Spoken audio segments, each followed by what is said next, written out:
A report by the Criminal Justice Inspectorate into Maghaberry Prison, published on the 5th of November, has been described as one of the most critical in the prison's history. We spoke with criminologist Phil Scruton about some of the issues raised in the report. The crisis in Maghaberry goes deep.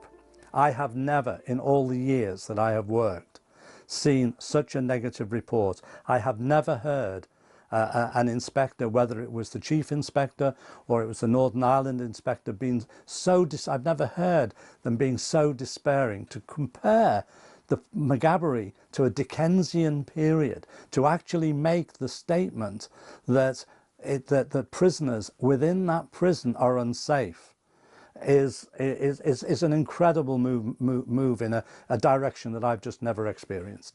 That is really significant. The other big question that I have to ask, and it's a really serious one, is why has the Independent Monitoring Board, which is our eyes and ears inside the prison, why have they not picked up on all of these issues? Their last report was published only weeks before the inspectors went into the prison.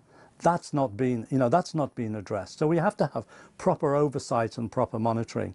Well, this report is very damning, but it points to problems that have existed in the prison for some time now. The 2009 inspection stated that Maghaberry was seriously underperforming, with only 44 of the 155 recommendations that had been made in 2006 having been met. It was also labelled one of the most expensive prisons in the United Kingdom or Ireland, and they stated in that report the situation cannot be permitted to continue.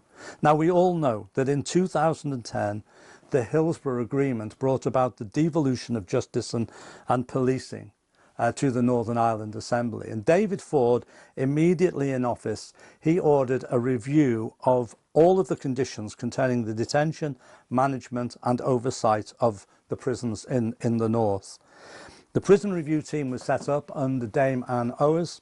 What happened then was the prison review team was so concerned about the conditions in the prisons, particularly in Maghaberry, that in 2011 they released an interim report well ahead of their full report, in which they said that the underlying issues of Maghaberry now had to be tackled as a matter of urgency. They said it was failing in management leadership, vision and objectives and the culture of the prison. They said the service was now dysfunctional and demoralised, and it demanded transformation. And of course in 2014 the recommendation came for the reconfiguration of Maghaberry, that what was needed was a draft strategic outline for a security facility and new visits, with further options costed. That is the background to where we are today. So from my point of view, when I look at that history and I see it in that light, I am not surprised at all at the condemnation that there is in this unprecedented report, the condemnation that has come from the inspectors. What needs to be done to start resolving this issue? The real change that has to come in a complex prison like Maghaberry is it has to be broken down into its component parts. In other words, it has to operate distinctly different regimes for all the needs of prisoners who are in there. So, for example, life sentence and long-term prisoners have to have a completely different longer-term regime geared towards their needs, whether that's family needs or that is needs towards resettlement when they leave the prison, than medium-term prisoners. Medium-term prisoners are those who are in prison for between 2 years and maybe 4 or 5 years. They have to have a different kind of regime that deals with them within that time scale.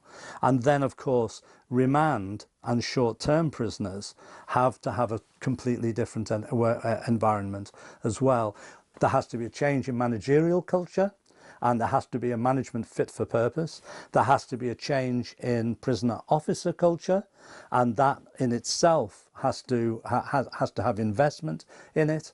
And there are good prison officers, there's no question about that, but they need to be supported and they need to be reinforced, and they need to that their opportunities need to be developed.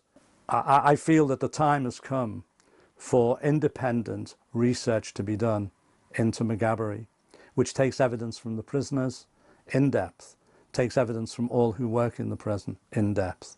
So change needs to be informed by knowledge and understanding. And at the moment, what we're seeing is a continual denial. And that's one of the things that concerns me again about the responses this week, is that I've seen institutionalized denial. I've seen an attempt to almost play down the issues and say, oh, we already know this, we're already putting it right. Now, I would have faith in that if it wasn't for the fact that I've heard that story before.